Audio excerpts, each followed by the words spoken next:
고발 사주 의혹의 핵심 인물인 손준성 검사가 또다시 구속의 갈림길에 섰습니다. 영장 심사 결과는 늦은 밤쯤에 나올 것으로 보입니다. 취재기자 연결합니다. 김다연 기자.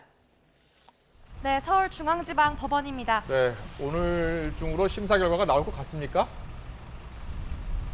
네, 지난번 1차 영장 심사 결과가 밤 10시 넘어서 나왔으니까 오늘도 이르면 자정 전에 나올 것으로 예측됩니다. 신문은 3시간 진행됐는데 주임 검사인 여운국 차장 등 공수처 검사들과 손 검사 양측이 치열한 공방을 벌인 것으로 알려졌습니다. 공수처 측은 보강 수사를 통해 손 검사 밑에 있던 검사 2명과 수사관 1명을 특정한 배경을 집중적으로 설명한 것으로 알려졌고요. 반면 손 검사 측은 구속이 필요한 만큼의 혐의 입증이 없었고 공수처의 수사 절차가 위법했다는 점을 내세운 것으로 전해졌습니다. 손 검사는 신문 전 취재진에게 법정에서 상세히 설명하겠다며 말을 아꼈습니다. 직접 들어보시겠습니다. 영장 재청구에 대해 신경 한 말씀 부탁드립니다. 판사님께 상세하게 설명드리겠습니다. 그 윗선이 영장에서 빠지고 그 지시 전달하신 분을 구체화되는 이 부분 어떻게 받아들이세요? 법정에서 설명드리겠습니다. 손 검사는 윤석열 전 검찰총장 시절 대검찰청 수사정보정책관으로 근무하며 여권 인사들에 대한 고발장 작성을 지시하고 이 고발장을 국민의힘 김웅 의원에게 전달한 혐의를 받습니다. 혐의는 직권남용 권리행사 방해 등 모두 5개입니다.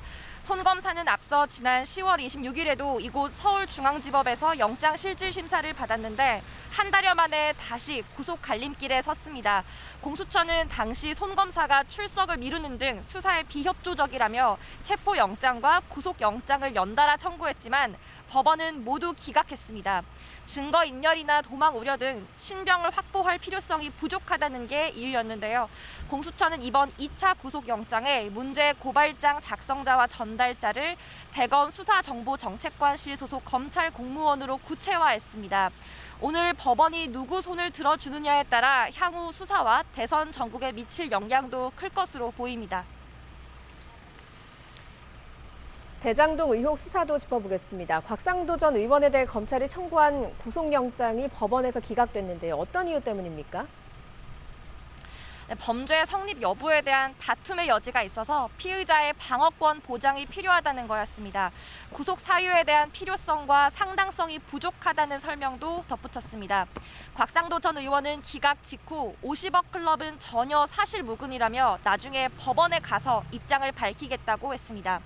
앞서 검찰은 지난달 27일 곽 전 의원을 처음 소환하고 추가 조사 없이 구속영장을 청구했습니다. 적용된 혐의는 특정경제범죄 가중처벌법상 알선 수재였습니다. 곽 전 의원이 화천대유 대주주 김만배 씨 부탁으로 하나은행 측에 영향력을 행사해 컨소시엄 무산 위기를 막아주고 그 대가로 아들의 퇴직금 명목으로 50억을 받았다고 의심한 건데요. 다만 영장에는 알선 대가로 받은 금액을 50억 원이 아닌 세금 등을 제외한 25억 원이 적시됐습니다. 어제 2시간 남짓 진행된 영장 심사에서는 받은 돈의 대가성이 핵심 쟁점이었습니다. 곽 전 의원 측은 신문 과정에서 검찰이 청탁 시점, 장소뿐만 아니라 알선 상대를 구체적으로 특정하지 못했다고 항변한 것으로 알려졌는데요. 실제로 영장 청구서에 김만배, 남욱, 정영학 진술과 녹취록 외에 이렇다 할 핵심 증거는 없는 것으로도 전해졌습니다. 결국 검찰이 일부 관련자 진술에만 의존해 무리하게 영장을 청구했다는 비판을 피하기 어려운 상황입니다. 곽 전 의원 신병 확보 실패로 50억 클럽 수사가 사실상 마무리 수순에 접어들지 않겠냐는 지적도 나오는데 검찰은 일단 영장 기각 사유를 면밀하게 검토한 뒤 보강 수사를 거쳐 영장 재청구 여부를 결정하겠다고 전했습니다. 지금까지 서울중앙지법에서 YTN 김다연입니다.